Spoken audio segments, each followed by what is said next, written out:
So hi guys, welcome back to my channel. I'm Mcbaj, a portrait and fashion photographer based in London, UK.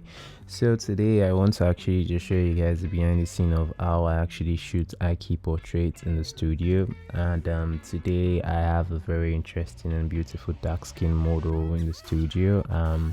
Her name is Alexandra, and also my makeup artist, which is Ines.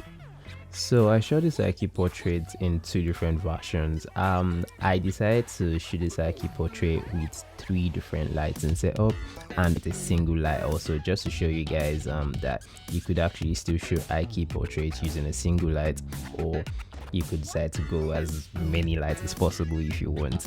So the three lighting setup beats was I placed two lights. I placed them behind the foam cord that you guys could see in the video right here. So they were bouncing on the foam cord and pointed, like I'm bouncing back to the background, which was white background. So that way they filled up the light filled up the background and like created that eye key, the bright background. And then I decided to light up the subject using a softbox.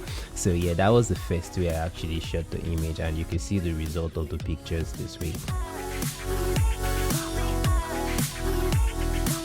Decided to use a single light so I could get a hard and contrasted light on my subject and make everywhere all like blown out, more like it's the natural light, or sorry, more like it's the sunlight. So I placed this light bulb with the normal grid, the modifier that the light often comes with. So I placed this like a little bit farther off so it could fill up the whole background, and this way I shot this way, and this is the results we actually got.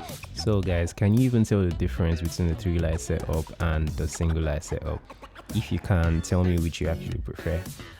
If you guys love this video, kindly like, comment, share, and don't forget to subscribe and hit the post notification bell on the down below.